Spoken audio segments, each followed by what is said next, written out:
Why? You don't need any more. You're a disgusting fat pig. Mom, Jeff called me a disgusting fat pig.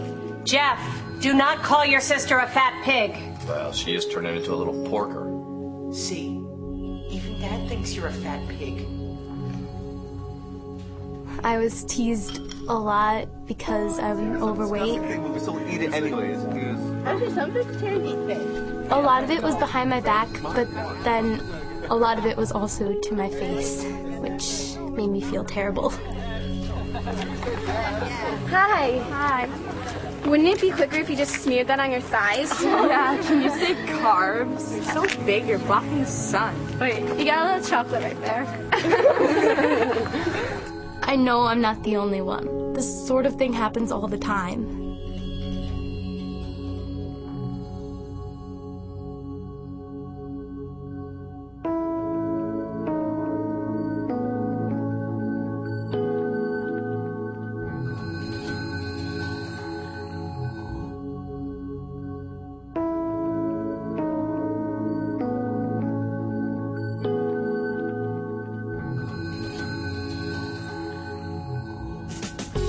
My name is Emmy, and as the first plus-size supermodel, trust me, I know what it's like to be judged based on my size.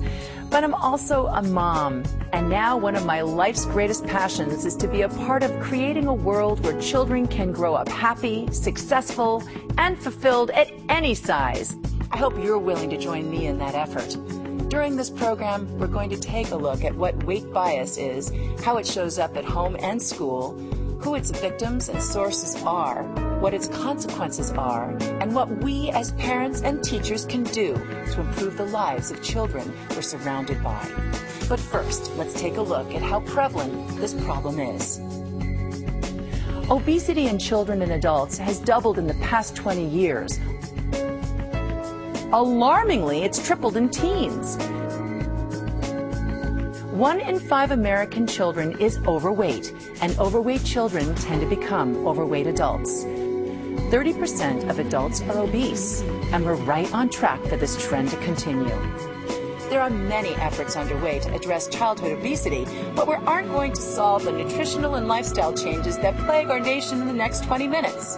But what we are going to do is share with you some new perspectives and tools that can help you as parents and teachers stem the tide of prejudice in our school system and even at home, so that children do not remain vulnerable to the negative impact of bias and stigma, and so that we may all begin to treat the many overweight and obese people already in our lives fairly.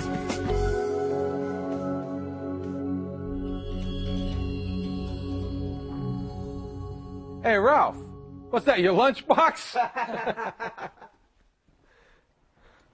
Ralph.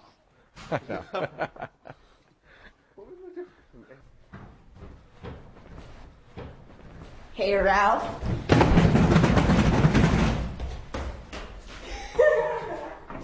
Peers are frequent perpetrators of weight bias, with school being the most common setting. Teasing can be in the form of verbal and physical aggression, as well as social exclusion. Many students face this torment daily. It takes a toll on their emotional and physical health and reduces their quality of life. One study even found that the quality of life for obese children is as low as children with cancer. My friend was picked on by a teacher who he called her like chubby and stuff, and I just thought that was very uncalled for, and a teacher shouldn't say anything like that. 24% of overweight boys and 30% of overweight girls experience prejudice in middle school. That bias doubles in high school, where 58% of adolescent boys and 63% of adolescent girls are the victims of peer teasing. Oh God, here comes the earthquake. I've heard my friends talking about a girl who's only slightly heavier than me and like making fun of her, and it makes me wonder what they've said behind my back. Unfortunately, attitudes towards weight among children worsen over time. We know that Weight bias begins as early as age 3 in preschool and continues throughout elementary school, middle school, high school, and even college. So overweight and obese children are vulnerable targets of weight bias throughout their educational careers.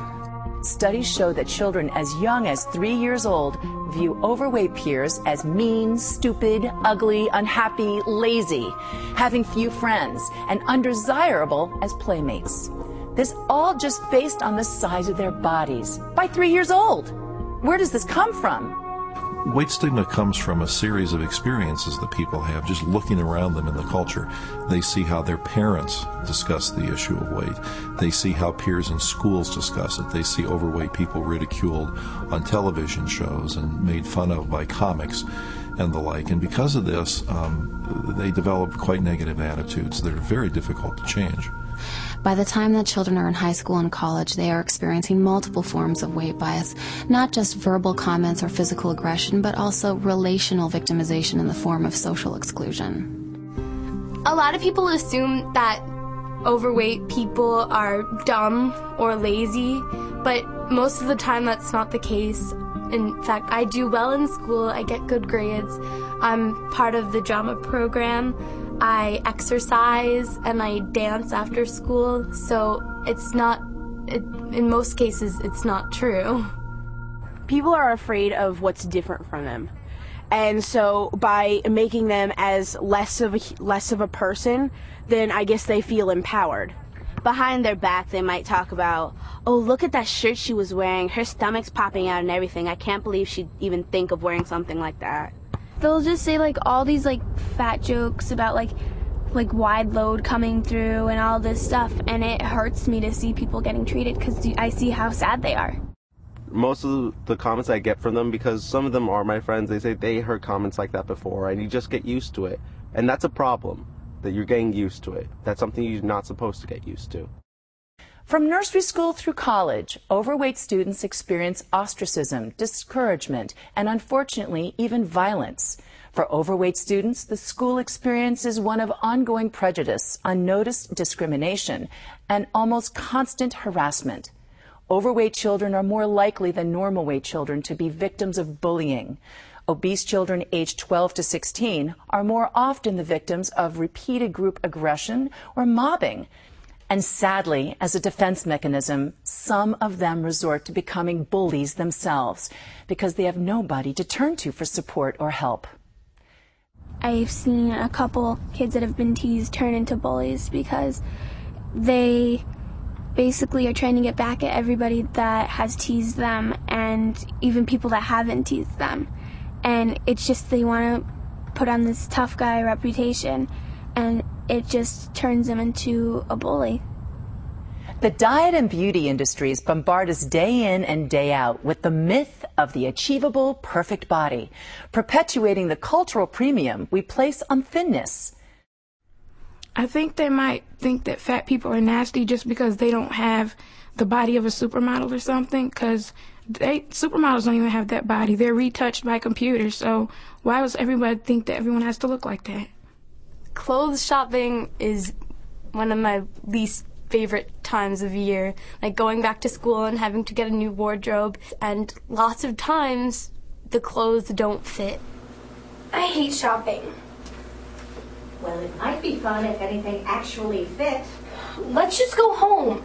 You've got to find something. You can't go naked. Fashion's stupid. Why can't I just wear something I already have? Because nothing you have fits.